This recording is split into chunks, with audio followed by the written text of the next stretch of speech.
যেই পুরানো বিমান থাকার কথা আসলো মিউজিয়ামে, সেই পুরানো জংধরা বিমান রাষ্ট্রের দুর্নীতির প্রতীক হয়ে এতদিন আকাশে উড়ে বেরিয়েছে।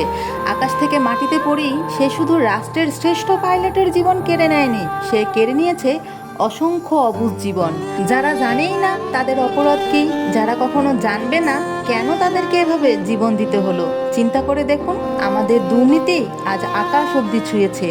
যেই বিমান বহু আগেই উন্নত দেশের লোকেরা ভাঙ্গারের দোকানে ফেলে দিয়েছে, সেই বিমান কুড়িয়ে এনে আমাদের রাষ্ট্র আমাদের নিরাপত্তা নিশ্চিত করতে চাইছে।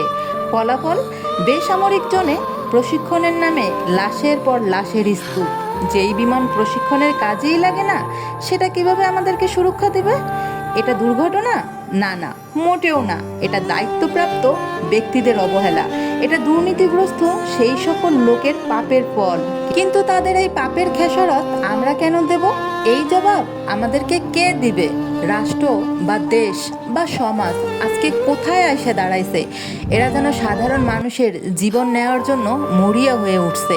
এগুলো কি শুধুই দুর্ঘটনা, নাকি আমাদের দায়িত্বহীনতার অভাব? একটু চিন্তা করে দেখেন তো। অবশ্য আমাদের মতন সাধারণ মানুষেরা এগুলোকে ভাগ্যের পরিহাস বলেই মেনে নেবে।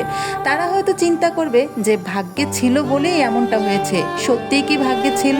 যদি একটু সচেতন হয় আমাদের দেশের উপরস্থ কর্মকর্তারা, তাহলে এমন শত শত দুর্ঘটনা থেকেই কিন্তু আমরা অনায়াসেই বেঁচে যেতে পারি। সবচেয়ে বড় কথা, আসলে কাকে বলবো, কি বলবো, কিভাবে বলবো, এটাই হচ্ছে প্রশ্ন।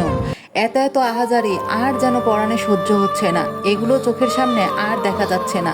শত শত মায়ের বুক এভাবেই খালি হয়ে যাচ্ছে, কিন্তু সেটা শুধুমাত্র আমাদের মতন সাধারণ মানুষদের। একটাবার চিন্তা করে দেখুন তো, এদেশের ধনীর দুলালেরা কখনো এই ধরনের ঘটনার সম্মুখীন হয়েছে কিনা, বা তাদেরকে এই ধরনের ঘটনায় জীবন দিতে হয়েছে কিনা? না, কখনোই না। এই ধরনের দুর্ঘটনা সবসময় আমাদের মতন সাধারণ মানুষদের সাথেই ঘটে। ধনীর দুলালেদের সাথে এই ধরনের ঘটনা ঘটে না। যাই হোক, এসব নিয়ে আর কথা বলতে ইচ্ছা করে না, কারোর সামনেই না অথবা কারোর সাথেই না। শুধুমাত্র সৃষ্টিকর্তার কাছেই প্রার্থনা করি, হেই উপরওয়ালা, তুমি তো সব কিছুই দেখছো, তাই না? তুমি এই সাধারণ মানুষের জীবনগুলোকে রক্ষা করো। আর কোনো সাধারণ মানুষের জীবন যেন এইভাবে ক্ষতিগ্রস্ত না হয়, আর কোনো মায়ের বুক যেন এইভাবে অকালে খালি না হয়। হে আরশের মালিক, সব কিছুরই তো শেষ আছে, তাই না? তুমিই এর শেষ করে দিও, তুমিই শেষ খেলাটা খেলে দিও।